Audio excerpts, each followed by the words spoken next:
Hi friends, అందరికీ నమస్తే. అందరూ ఎలా ఉన్నారు? వారం 10 రోజుల నుంచి మన ఇండియాలో పరిస్థితులు చూసుకుంటే ఈ ఇండియాకి అదేవిధంగా పాకిస్తాన్‌కి జరుగుతున్నటువంటి ఈ వార్‌లో చాలామంది ఏం జరుగుద్దా అని అందరూ టెన్షన్ తోటి ఉన్నారు.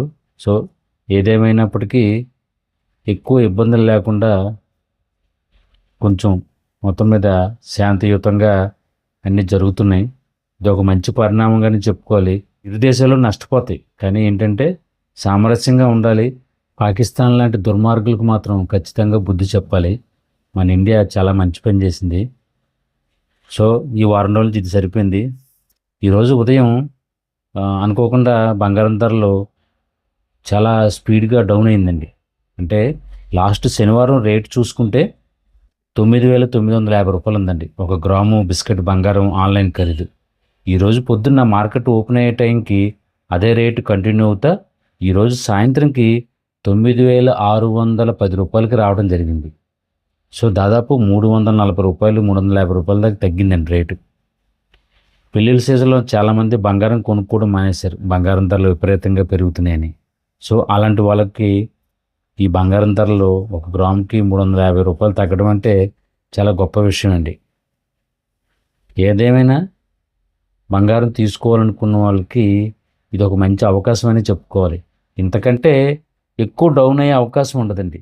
మీకు 9,600 వచ్చిందా? ఒకవేళ దిగితే 9,400కి ఈ మిడిల్ ఏమైనా రావచ్చేమో కానీ ఇప్పుడున్నంత వాటికి ఈ 4 రోజుల వరకు కూడా చూసుకుంటే బంగారం ధర మంచిగానే దిగినట్టు అనమాట. సో, ఇప్పటికైనా సరే అవసరం బంగారం కొనుక్కోవటం మన ఆనవాయితీ. మనకి ఎప్పుడు బంగారంతోనే ఉంటాం ప్రతిరోజు కూడా. అంటే డబ్బులుంటే బంగారం కొనుక్కోవడం ఎలాగైనా సరే బంగారం కొనుక్కోవడం కాన్సెప్ట్తో మనం ఉంటాం కాబట్టి వాళ్ళందరికీ కూడా ఇది ఒక మంచి అవకాశం. బాగా హై రేంజ్లోకి వెళ్ళిపోయి ఇప్పుడు దిగినప్పుడు హమ్మయ్య కొంచెం ఊపిరి పీల్చుకున్నట్టు ఉంటుంది అనమాట. సో, అదే విధంగా రేటు తగ్గింది. ఇంకా తగ్గుద్దా లేదా అనేది చెప్తాను. మళ్ళీ రేపు కూడా వీడియో చేస్తాను. ఈ రోజు వరకు బంగారం అయితే ఒక గ్రాముకి రూ. 350 తగ్గింది. చాలా గ్రేట్ కదండి. సో, ఎవరికైనా అవసరమైతే కనుక ఖచ్చితంగా బంగారం తీసుకోండి. థ్యాంక్ యూ సో మచ్ అండి. అందరికీ నమస్తే.